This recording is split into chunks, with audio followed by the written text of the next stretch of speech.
Adunni walked slowly into Ilu Arrow with her small son by her side. She carried only a light basket, her wrapper torn at the edges, her eyes tired but steady. At the gate, her two sisters, Somidin and Kaiklo, met her with smiles that did not reach their eyes. Behind their painted faces, they whispered about her husband's death and her misfortune. "Look at her wrapper," one hissed. "Look at her basket," the other replied. But Adunni bowed politely, saying, "I am thankful I have made it home." That evening, a kind neighbor spread out a thin mat for her on the floor of a small room. Her son lay close to her chest, and she whispered, "We will be fine." The night grew still. Suddenly, a soft wind slipped under her door. It was not the ordinary wind that rustles leaves. This one carried her name in a whisper, long and low, Adunni. Her heart jumped. She held her son tighter and listened. The whisper came again, wrapping around the room, as though someone unseen had entered. She closed her eyes and prayed, "Protect us tonight." The room grew colder, but the whisper did not fade. If you're watching this video, please like, subscribe to the channel, and tell me in the comments where you're watching my folktale story from. I want to know how far it has traveled. At the village well, Adunni bent her knees to draw water. The rope slid rough against her hands. She felt the eyes of her sisters on her back. Somidin moved closer, balancing her calabash. She pretended to smile but gave a sharp push. Water spilled back into the well with a splash. Laughter broke out around the circle. Some women covered their mouths to hide their giggles. Adunni looked at the dripping calabash and swallowed her hurt. She lifted it again, quietly. An old woman shuffled close and placed a gourd in Adunni's hand. "Drink, my child," she said softly. Her eyes looked as if they had seen more than one lifetime. Adunni thanked her. She raised the gourd to her lips. Just then, the rope of the well gave a long creak. It did not sound like wood against stone. It sounded like a voice, slow, broken, but speaking. The villagers froze. The laughter stopped. They listened. The rope pulled tight, then loose, as if someone below tugged at it. The creak bent into a sound that almost shaped words. Adunni's fingers trembled on the gourd. Her son tugged her wrapper, whispering, "Mama, the well is talking." Her eyes searched the circle of faces, but no one dared move. The well groaned once more, deep and low, as though it held a secret only for her.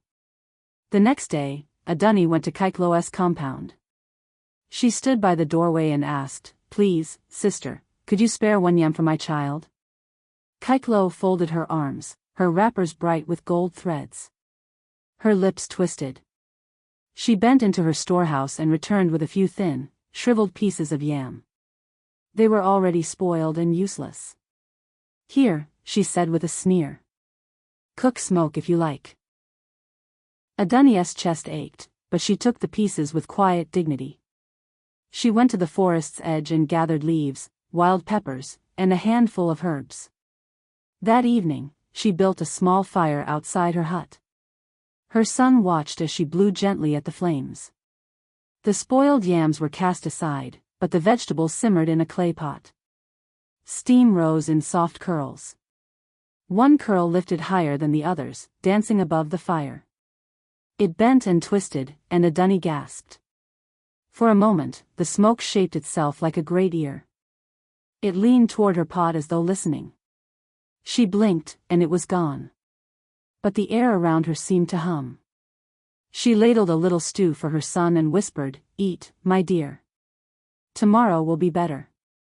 The fire crackled as if agreeing with her. At the market, Adunni laid out her small pile of peppers. She sat quietly, her son beside her. Somidin strutted past with a tray full of goods, bracelets clinking. She paused by Adunni's mat, pretending to fix her wrapper. Then, kick! The peppers scattered across the dust. Children laughed, pointing. "See her! Picking food from the ground." Adunni bent low, gathering each pepper carefully. Her cheeks burned, but she kept her silence. Then a shadow fell beside her. It was a young drummer boy, carrying his small talking drum. He bent down, helping her collect the peppers one by one. When they were all gathered, he pressed a cowrie into her palm. "For luck," he said with a gentle smile. Her heart warmed. She tucked the cowrie into her pocket. As it dropped against the cloth, it gave a tiny sound, click. But not like stone or shell. It rang like a small bell, clear and bright. Adunni froze. The boy only smiled wider, beating his drum softly as he walked away. Her son asked, "Mama, did you hear it?" She nodded slowly. Yes, she had. The cowrie rested against her skin, warm as though it had a life of its own.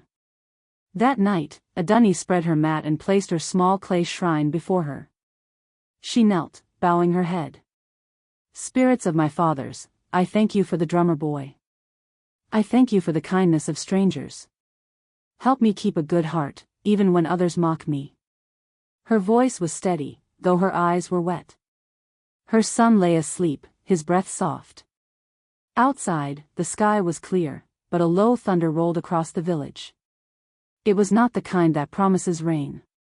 It was deep, soft, and strange. Far above, unseen to human eyes, a council gathered in the realm of glory.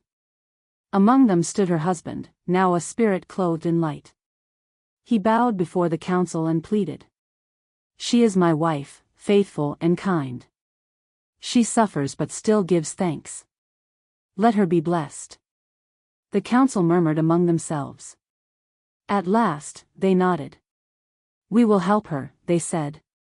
"But first she must be tested. Her heart must be proven." A wind stirred inside the hut. The small flame of her lamp flickered, though the windows were shut. Adunni opened her eyes and whispered, "The gods be with me." The night seemed to answer with a deep hum. The morning came bright, and Adunni rose early. Her son rubbed his eyes, and she smiled at him, though her own stomach was empty. On the path, she met a boy no older than her child. His ribs showed, and his lips were dry. Without thinking, Adunni broke her last roasted plantain in half. "Eat," she said gently. The boy's eyes shone with thanks. Later, she passed a goat whose rope had twisted tight on a thorn. The animal bleated in pain, legs kicking. Adunni set her basket down, untangled the rope, and stroked the goat until it stood calm again. Not long after, she saw an old woman with a basket heavy on her head. The woman swayed with effort.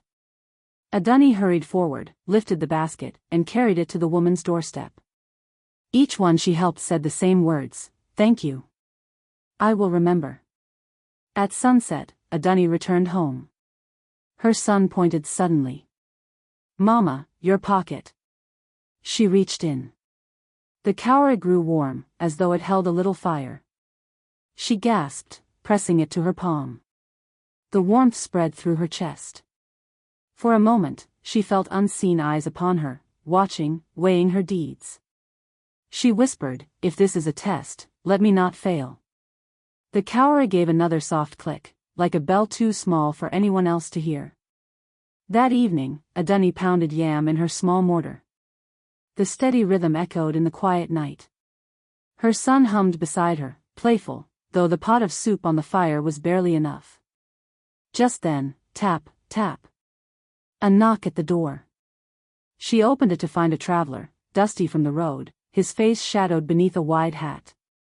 "Good woman," he said softly, "may I have a little food?" Adunni looked at her pot. She thought of her child, then back at the stranger's tired eyes. She smiled gently. "Please, come in." She served him every bit of the soup.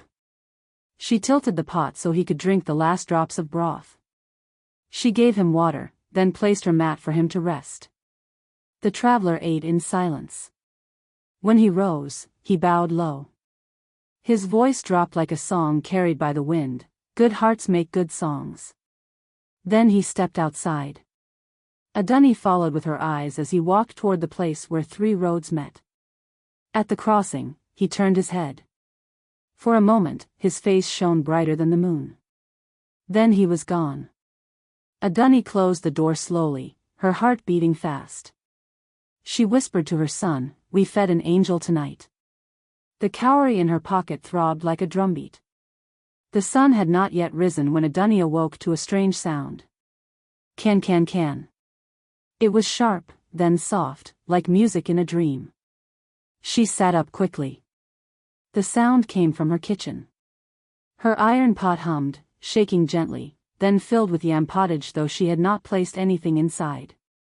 The clay pot rocked on its base and sang in a low tune while hot stew bubbled over. The gourd burbled and spilled fresh palm juice, sweet and cool. Her son clapped his hands, dancing barefoot. "Mama! Mama! The pots are singing." Adunni's eyes widened. She lifted the lids, steam and food, rich and plenty. The little hut smelled a feast. She stepped outside and gasped. In the barn behind her house, yam piles rose high, their skins golden and new.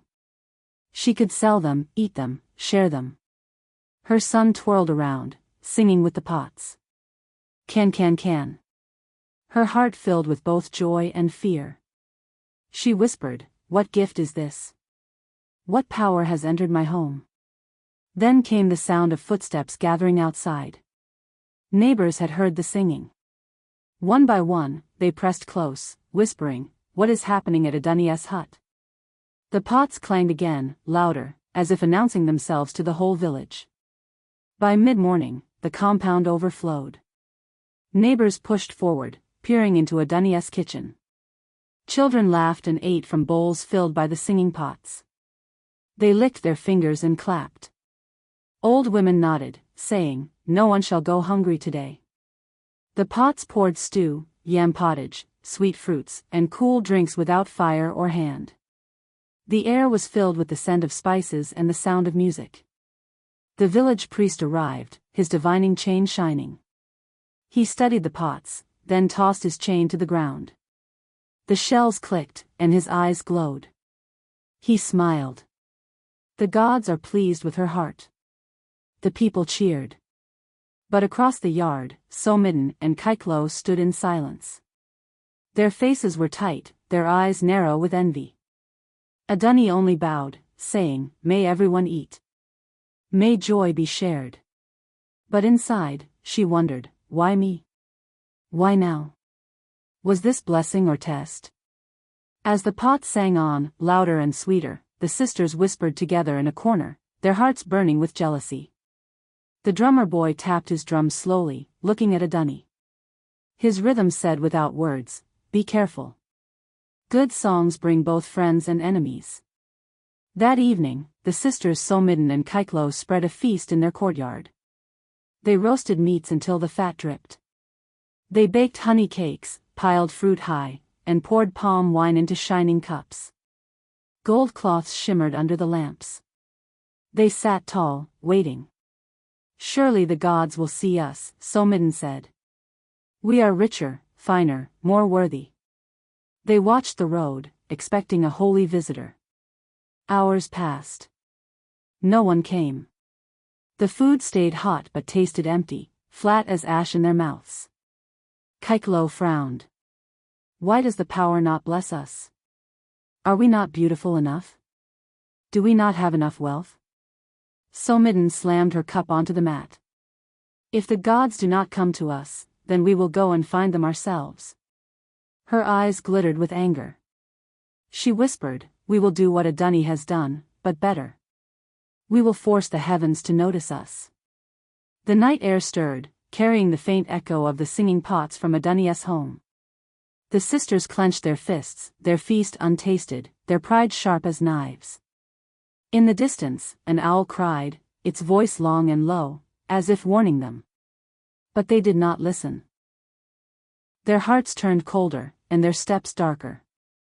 The next morning, Somidden dressed in fine wrappers. Bracelets jingled as she hurried to the market. Her eyes darted left and right, watching for the gods she believed must surely appear. On the road, she met a bent old man leaning on a staff. His lips were cracked, his hands shaking. "Daughter," he whispered, "may I have a sip of water?" Somidden looked down at him and laughed sharply. She spat near his feet. By your own. Do I look like your servant? The old man's eyes darkened. He straightened, taller than before, and in a blink, he vanished like smoke. Where he had stood, only a dry leaf fluttered to the ground. Somidden frowned, but bent to pick it up. At her touch, the leaf grew hot, glowing red as a coal. She dropped it quickly, but the ember did not burn the ground. It sat there, pulsing with heat. She stepped back, uneasy. Around her, the market grew strangely quiet. Even the birds stopped calling. Somidden clenched her jaw. I am not afraid, she muttered. But her hands trembled. She did not know that the first test had been marked against her heart. As she turned away, the ember hissed like a whisper, but she refused to listen. Farther along the road, Somidden met a dusty child. His cheeks were hollow, his small feet bare. He stretched out his hand timidly. Sister, may I have a banana? Somidden's face hardened. Greedy mouth, she snapped, slapping his hand away. Go beg from someone else. The boy's eyes lifted to hers, and for one breath, they shone like stars. Then, just as quickly, he was gone. Only the dust swirled where he had stood. In his place lay a small pebble, smooth and gray. Somidden kicked it angrily.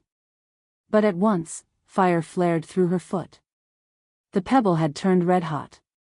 She yelped and hopped on one leg. The heat licked up her ankle like flames. Tears stung her eyes, though she tried to bite them back. The market women stared, murmuring. Is she cursed? One whispered. Somidden limped away, ashamed and furious. Her bracelets clattered loudly, mocking her with every step. Her lips pulled tight. I will not fail. I will pass whatever test they give. But in truth, her pride burned hotter than the pebble. She did not see that her heart was already weighed and found wanting. Behind her, the pebble cooled, leaving only the memory of her cruelty. At last, Somidden limped home, her ankles sore and swollen. She had barely rested when a knock came at her door. Her neighbor, a young mother, stood there. She held a pot steaming with soup but looked troubled. Sister, I beg you. May I have just a pinch of salt? My food will spoil without it. Somidden's eyes narrowed. Do I look like your store? Am I your servant? Go pound stones if you want salt. She slammed the door hard, her bracelets rattling like angry snakes. But in her kitchen, a strange sound rose. Bags of salt rustled as though alive. She rushed inside, only to find that every grain of salt had turned to sand. She grabbed a handful, tasting it with her tongue. Grit scraped her mouth, bitter and dry. She spat it out, but the taste clung. Her heart pounded. She looked around. The room felt darker, though the lamp still burned. Night fell heavy. From the corner of the kitchen, her pots began to rattle. First soft, then louder, like angry drums demanding judgment. Somidden backed away, covering her ears. The sound chased her, beating against her pride, warning her. But she would not bow. She clenched her fists and whispered, Adunni. This is her fault. I will take what is hers. At sunrise, the rattling in Somidden's kitchen grew worse.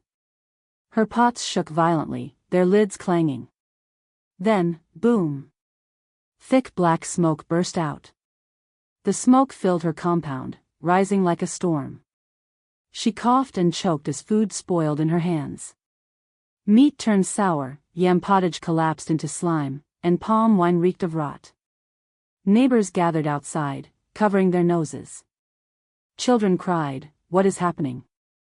The smoke swirled across her wall and formed words. In bold black soot, it read, Hard heart. Somidden screamed and tore at her hair. She stumbled into the yard, coughing, her face streaked with soot. People shook their heads sadly. Her greed has found her, one old man whispered. But Somidden's eyes blazed. She glared toward a Dunnies compound, where laughter and song still rang. This is her doing, she hissed. Her pots sing, mine scream. She will not keep them for herself. I will take them. I will take everything. Her chest burned with envy, but her mind sharpened with a plan. The smoke lingered, curling like dark fingers, but she no longer feared it. Her heart had hardened like stone. And far away, unseen, the spirits shook their heads in sorrow. Kaiklo, hearing her sister's misfortune, decided she would not fail. I am cleverer, she said. The gods will see my beauty. She spread a clean mat before her house. She set fried plantains in neat rows, poured palm wine into a calabash, and brushed her wrappers smooth. She lit a bright lamp and sat tall. Let them come, she whispered. They will admire me. Hours passed. Crickets sang, owls hooted, but no stranger came. The plantains cooled, the wine stayed sour on her tongue. Her back stiffened, pride keeping her upright. She would not rise, she would not beg. She believed her beauty alone would call the heavens. Then, without warning, a cold wind blew across the courtyard. Her lamp flickered, then went out. Darkness swallowed her feast. Kaiklo shivered. She looked around, but no one was near. Her pride twisted into anger. She kicked the mat, scattering the food. Why do they not come? She shouted into the night. Only silence answered. Her fists clenched. If the gods test me, I will not be weak like a dunny. I will show them strength. But deep in the trees, shadows stirred, ready for her first test. She stormed into the night, her footsteps loud, her heart closed. On the dark path, Kaiklo walked fast, anger burning in her chest. The trees swayed, their leaves whispering secrets she did not hear. A limping woman appeared ahead, bent low with a heavy calabash. She staggered, nearly falling. Daughter, the woman begged, help me carry this calabash to the stream. Kaiklo laughed loudly. Do I look like your servant? Carry your own burden. She kicked the calabash sharply. It cracked open. Water spilled across the ground, shining like silver tears. The woman's body grew faint, dissolving like smoke. Soon, only mist curled where she had stood. Kaiklo smirked, ready to walk away. But then she looked down. The spilled water had not soaked into the earth. Instead, it formed black puddles that glistened strangely. When she bent closer, she gasped. Each puddle reflected her own face, but twisted, frowning back at her. Her reflection's eyes looked cold, as if mocking her pride. She stumbled backward, heart thumping. Then a sound broke the silence, a lonely goat bleating from behind a bush. Its cry echoed through the dark, mournful and long. Kaiklo shivered. She clenched her fists, forcing her fear into anger. I am not afraid of shadows, she hissed. But her first test was marked against her soul. Clouds gathered quickly above, and the rain began to fall. Kaiklo pulled her wrapper tight, hurrying along the path. A tired traveler appeared ahead. His sandals were torn, his robe soaked. He bowed weakly. Sister, please. May I sit under your porch until the rain passes? Kaiklo glared. Do I look like a shelter? Go and find a tree. She bent, scooped sand from the ground, and flung it into his face. The traveler straightened. His tired eyes glowed for a single breath, bright, sharp, divine. Then he vanished into the rain. Kaiklo laughed bitterly. But suddenly, the sand leapt up from the ground, turning into 1,000 tiny ants. They swarmed her ankles, biting fiercely. She screamed, hopping from foot to foot, slapping at her legs. The ants stung deeper, burning her skin. She danced wildly in the mud, her hair loose, her pride broken into panic. The storm grew heavier. The ants vanished as quickly as they had come, leaving her breathless and shaking. Her lips trembled, but she bit them tight. I will not cry, she whispered. Yet deep in her heart, fear began to take root. Still, she refused to bow her head. Her pride wrapped around her tighter than her soaked wrapper. The rain poured on, drumming like warning hands. Kaiklo stumbled back into the village, soaked and furious. She lit a lamp, shivering, and sat before her hearth. Then, knock, knock. Her neighbor stood at the door, clothes wet from the storm. "Sister," she pleaded, "my fire has died. May I borrow a single coal to relight my cooking fire?" Kaiklo scowled. "Do I look like your servant? Go beg from another." She slammed the door so hard the lamp flickered. But when she turned to light more firewood, the flame refused to catch. She struck flint against stone again and again. Sparks leapt, but the wick stayed cold. She tried another lamp. Nothing. She gathered dried palm fronds. Still nothing. Her eyes widened in disbelief. She lifted the lamp to her lips, blowing hard. Only smoke rose, bitter and sour, filling her eyes with tears. From the kitchen came a sound. Her pots trembled, lids quivering. Then came a long whine, like babies crying in hunger. Kaiklo clapped her hands over her ears. The sound pierced deep into her chest, sharp with sorrow and shame. "No. I will not fail," she cried. But her third test had already been weighed, and the spirits turned their backs. Her house grew cold, though the air outside was warm. At dawn, Kaiklo awoke to a terrible crash. Her pots toppled one after another, lids flying across the room. Instead of stew or pottage, they coughed out gray ash, thick and choking. The ash spread quickly, covering her fine mats and stools. She ran to her jar of palm oil.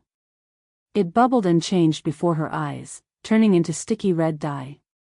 It spilled across her hands and robe, staining deep crimson.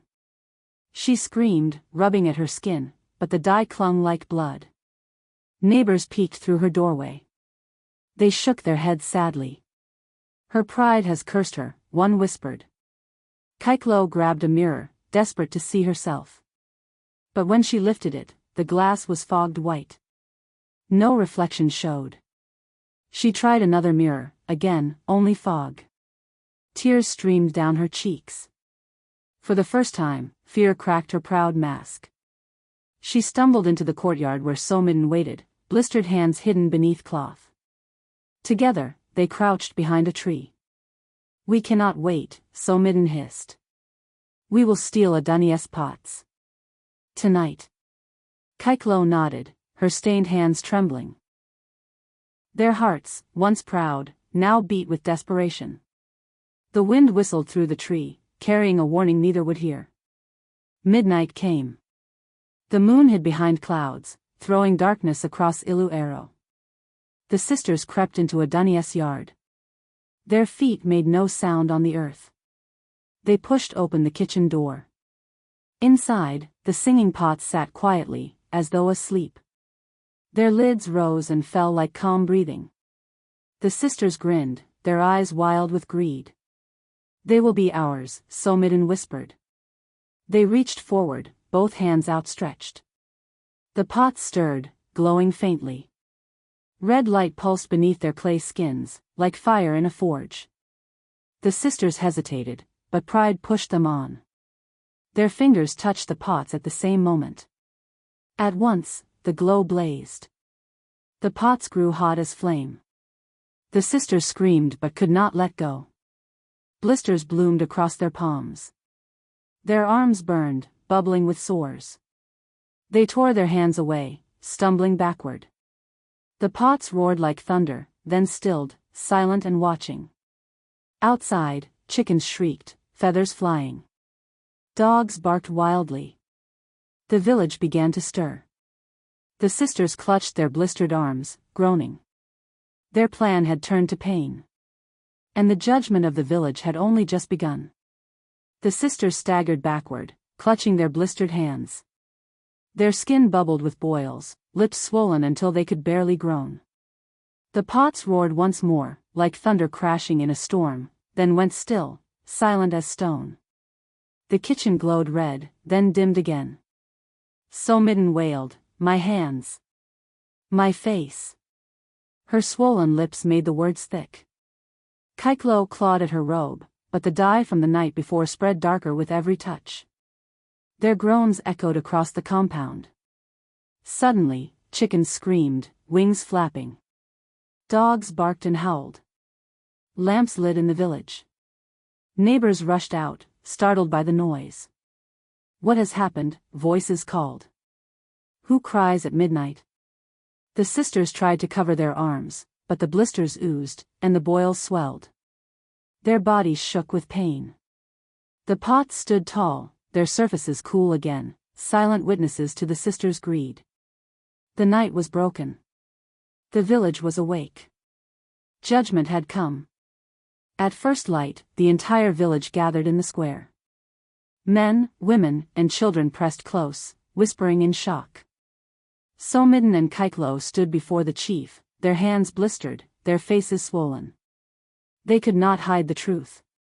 Witnesses spoke of soot words on Somidden's wall. Others told of Kaiklo's lamps that would not burn. The people murmured, shaking their heads. The chief listened in silence, his staff heavy in his hand. Finally, he looked at the sisters with sorrow. "You mocked kindness," he said. "You spat on the weak. You raised your hands against what the gods gave freely." The drummer boy stepped forward, his drum hanging at his side. He struck a slow beat, doom, doom, doom. The sound meant only one thing, judgment. The crowd hushed. The chief lifted his staff. The morning sun glinted on it. He declared, "Your hearts are hard. Until you learn kindness, you shall not live among us." Gasps rippled through the crowd. The sisters trembled, but no one stepped forward to defend them. The law of the land had spoken. The people led Somidden and Kaiklo out of Iluero. Their fine wrappers dragged in the dust, their swollen hands clutching plain gourds of water. At the edge of the red anthill outside the village gate, they were set down. A small calabash of water and plain bread lay before them. Nothing more. "You will stay here," the elders said. "Until your hearts soften. Until you remember kindness." The sisters wept bitterly. They remembered every cruel word they had spoken, every time they had mocked a dunny, every hand they had slapped away. But the wind was harsh, the sun hot. Even the breeze refused to cool their sores. Their stomachs twisted with hunger, their lips cracked with thirst. From far away, the sound of festival drums rose, music of joy, laughter, dancing. But none of it was for them. The sisters looked at each other, and for the first time, shame burned deeper than pride. Still, the village gates closed behind them. They were outcasts, left to face themselves. Back in Iluero, Adunni opened her door wide. Neighbors poured into her compound, their faces bright with joy. The pots sang louder than ever, voices weaving together like a choir. They poured yam pottage, fish stew, sweet fruits, and soft bread. Bowls filled without emptying, and cups never ran dry. Children danced, clapping their hands. Her son twirled in the middle, laughing. "Mama, see. The pots are happy." Adunni smiled through tears. She served the old, the young, the poor, and the weary. No one went hungry. The priest stepped forward, his chain glinting. He bowed before her. "The gods have marked you, daughter. Through your kindness, the village eats. Through your patience, we are blessed." As he spoke, the cowrie in her pocket rang again, ting. A clear sound, like a tiny bell announcing joy. The people cheered, raising their voices with the pots. The feast filled the air with music, food, and laughter. But the priest raised his hand. "Hear this lesson," he said.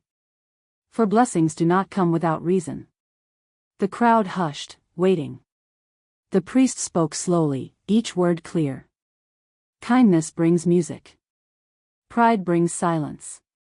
This is the law of the heart." The people bowed their heads. A dunny placed a small bowl by her doorway that very evening. "This is for the stranger who may come," she told her son. "We must always share." And she taught him, when you give, do not ask. When you help, do not boast. The gods are watching. The lesson spread across Iloilo. Families placed bowls at their doors. Children learned to greet strangers with open hands. Even the poorest gave what they could. Sometimes, at dusk, a traveler passed quietly through. He would eat, drink, and leave with a smile. That night, pots hummed softly in many kitchens. And if you listen very closely, on a still morning, you may hear your own pots beginning to sing. The story you have just heard is a beautiful African tale I heard long ago. I'm telling you to wake your minds to the power of kindness and the danger of pride. If you were a dunny, do you think you would pass the test? I want to know your opinion, because every story is like a candle that can light the path for someone else. God bless you, and may courage guide your hands. Meanwhile, on the final screen, I am leaving you with one of the channel's most beloved folktales. I am sure you'll love it. Thank you for staying with me until this moment.